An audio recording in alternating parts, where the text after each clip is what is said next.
करोड़ों रुपए खर्च करने पर भी नहीं मिलेगी, क्योंकि ये कोई कथा और भागवत नहीं है, ये अपनी व्यक्तिगत व्यथा है जो हम गुरु महाराज के समक्ष में बैठ करके उनके वचन आपके सामने कह रहे हैं। वे हमारे वचन नहीं है, वे गुरु महाराज के वचन है। हम में आप में कोई फर्क नहीं, हम तो आपके जैसे ही है। गुरु महाराज की वाणी है, इसको एक एक समझ लो और फिर रास्ता पकड़ लो और चल पड़ो, तो आपका कल्याण हो जाएगा। आपके घर के सब साकारी हो जाएंगे। जब आप भजन करोगे, पूजा करोगे, ध्यान करोगे, तो आपके नाती पंथी बच्चे देखेंगे कि हमारे बाबा पूजा कर रहे हैं और अच्छी बात करेंगे, शाकाहारी रहेंगे। जब शराब नहीं पीबेगी, मांस नहीं खाएगा, तो बुद्धि खराब काहे को होगी? तो पीछे तुम्हारी पीढ़ी समझ जाएगी। नहीं तो आजकल पीढ़ी को देख ही रहे हो क्या हाल हो रहा है, क्या हाल हो रहा है। इसलिए शाकाहारी रह करके कहते ना, एक बार कहा था उस मालिक ने, अरे इसमें बैठ करके एक बार इस सूरत को उस नाम से जोड़ देते जो आ रहा है शब्द, क्योंकि एक दो धार आई है, एक धार आने की थी और एक धार जाने की थी। जो आने की धार से तो आपको भेज दिया, लेकिन जाने की धार को आप भूल गए। और कहा था उन्होंने कि आप घबराओ नहीं, हम दो धार दे रहे हैं, एक से हम भेज रहे हैं और एक से आप चलिए आना। लेकिन आपने नहीं दिया ध्यान और वादा किया। सब जीवों ने माँ के गर्भ में कहा था, हे अब प्रभु कृपा करो यही बाती, शिव तजी भजन करे दिन राती। रात और दिन का वादा किया था। हे मालिक, हमारे ऊपर दया कर दो तो हम भजन करेंगे, हम भी अपनी जीवात्मा का कल्याण करेंगे। इसके लिए देवी और देवता इस मनुष्य शरीर के पाने के लिए तरस रहे हैं और हमने अपना जीवन एक एक श्वास का ऐसे ही निकाल दिया। अरे इसमें अपने पावर को पहचानो, अपनी शक्ति को पहचानो, ये झूठे जंजाल से दूर हो जाओ। नहीं तो 4 खाने और 84 रखियोनियां। आप इसको सही तरीके से एक रस्सी थोड़ी सी ले बांधो, इसको पीछे भी बांधो आगे भी बांधो। एक रस्सी इधर से ले, इसको ऊपर कर दो पर्दास। तो कहते हैं ना, ये बड़े भाग से मनुष्य शरीर हमको आपको मिला। आप इसको ऐसे ही समझ रहे हो, ये पैसे से मिलने वाला नहीं है। आप सारे संसार के हीरे जवाहरात दौलत पैसा इकट्ठा कर लो और इकट्ठा होकर के उसको कहो भगवान से कि हमको मनुष्य शरीर दे दो, आपको नहीं मिलेगा। अगर लाइन लग जाए कई आदमी बनने की, पैसा जमा होकर के आदमी बन रहे हैं ना, तो ये संसार वाले और पैसे वाले तुमको लाइन में नहीं लगने देंगे, रास्ते में ही आपके पैसे छुड़ा लेंगे। तुमने कितने अच्छे कर्म किए, इतने अच्छे कर्म देवताओं के भी नहीं है और आपने अच्छे किए और आप जो है सोच ही नहीं पा रहे हो हम क्या करें। फिर 4 खाने 84 लखियोनियां और वो काल प्रभु इंतजार कर रहा है कि हमारे पास कब आती है। उसका खेल डाला, उसमें डालेगा, पशु पक्षी की योनि में डालेगा।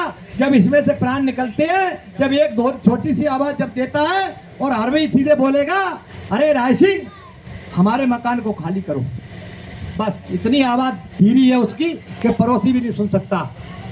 और राय सिंह ने जैसे ही सुना आवाज को तो बोलना बंद, दिखाई देना बंद, चलना फिरना बंद, हाथ पैरों का हिलना बंद। लोग वाग कहेंगे अभी तो राय सिंह सच्चे तो बोल रहे थे, अब क्या हो गया, एकदम सब बंद हो गया। इतनी मार मारेगा, इतनी मार मारेगा। अभी आपने देखा कहाँ है कि वो कैसी मार मारते हैं। आप एक बार जब देख लो तब तो कहते हैं जन्मत मरण तुसा दुख होई, जन्मते वक्त और मरते वक्त इसी रामायण में इतनी पीड़ा होती है कि 1000 पीछी अगर एक साथ डंक मार दे तब भी उनका इतना कष्ट नहीं है जितना कष्ट जीवात्मा को निकलने में और आने जाने में। इस पीड़ा से मुक्त करने के लिए संत सदगुरु आए और उन्होंने रास्ता खोला और जीवात्मा चलने लगी और तैयारी करने लगी। ऐसी भी जीवात्माएं हैं जो आने जाने लगी हैं, ऐसी जीवात्माएं भी हैं जो आना जाना शुरू हो गया उनका। आप कर ही नहीं रहे हो, करो तो खुद। ये शरीर हमको मिल गया, नाजायज फायदा मत उठाओ।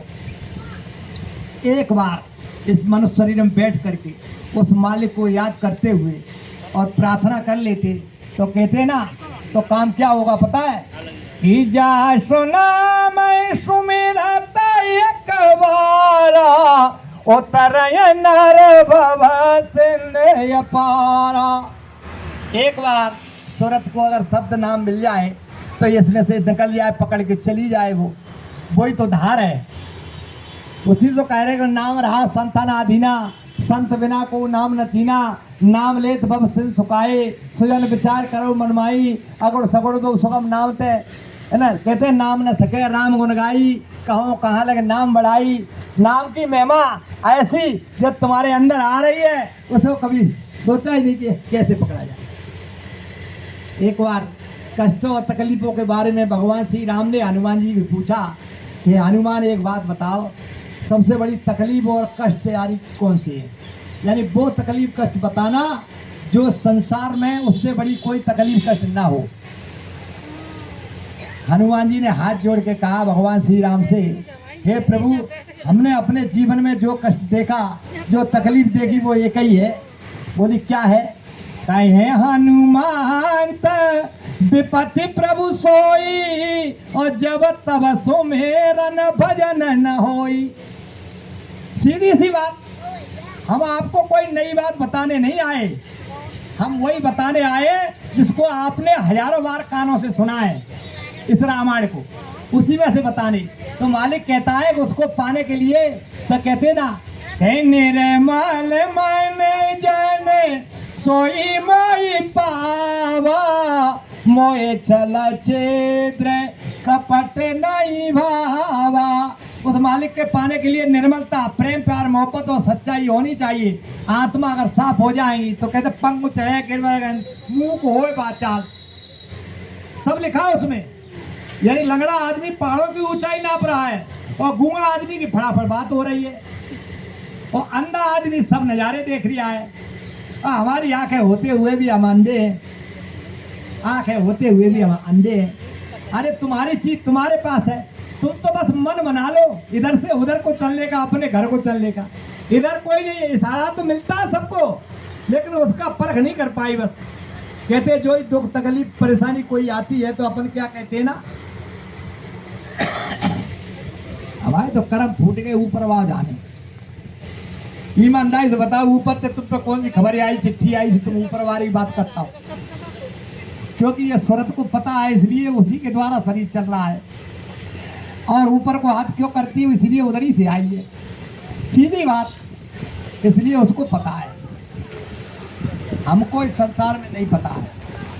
उधर इधर से जब उधर निकलेगी ना तब नजारा क्या होगा।